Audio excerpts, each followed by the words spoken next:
We love you too. What a beautiful sight. Thank you all for coming out today. Peter, thank you for the very warm welcome to this podium. I want to acknowledge Emily Haber from the Mass Service Alliance. She and we need your help. Emily? I want to acknowledge Elizabeth Clay from our Civic Engagement team, who is so central to the work of Commonwealth Corps and so much of our service work. Elizabeth, thank you.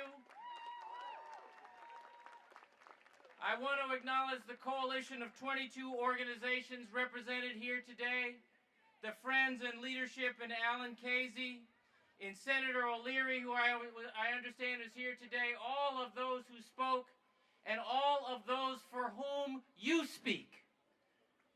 Service. Service. It's about community. It's about rebuilding our connectedness. It's about giving back, not just taking from. And what we do, what you do, to paraphrase Dr. King, doesn't require a PhD. It doesn't even require that you make your verb and your subject agree. It requires a heart full of grace. It requires the ability to see your stake, not just in your neighbor's dreams and struggles, not just your own, but in your neighbors as well. I went down to visit the Brockton High School a little while ago. Some of you here from Brockton? I have to tell you about that visit. We went down to announce some of the federal stimulus money for education. We organized to visit with some parents of special needs students before the announcement. And so I met in the library with a dozen or so of those parents, and the members of the student council were invited to come and sit around the periphery of the room and observe. And the conversation with the parents started around programs and policies and information, and then it got very personal when one of the parents said, "Governor, I wonder if you know what it's like to have a child in this school who has no friends."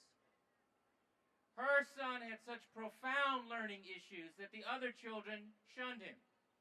And as a parent myself, that comment just sliced right through me. Until one of the young people sitting around the edge of the room raised her hand and said, "I want to be your child's buddy here in the school."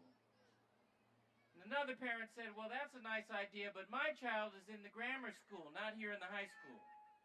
Which prompted another young person to raise her hand and say, "Let's create a program here where high school students can be buddies for special needs kids wherever they go to school in the Brockton school system." A beautiful thing.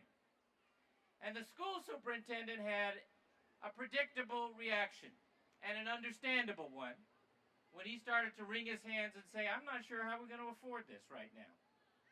With all the demands on his resources, he couldn't see a way forward. But another young man who was sitting there, a member of the student council, could. And he raised his hand and said, "We don't need to be paid." He said, "This is our community." His message is, if there's a need, send me. And that sentiment, that spirit, you know and I know, is at large all over this Commonwealth. We and you have to lift it up and call it out. And in the small way that government can help, by supporting the Service Alliance and Commonwealth Corps, let's go up there and make a claim on this legislature, on this budget.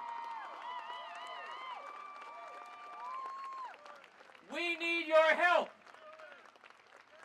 You know and I know there are tough choices among miserable options right now.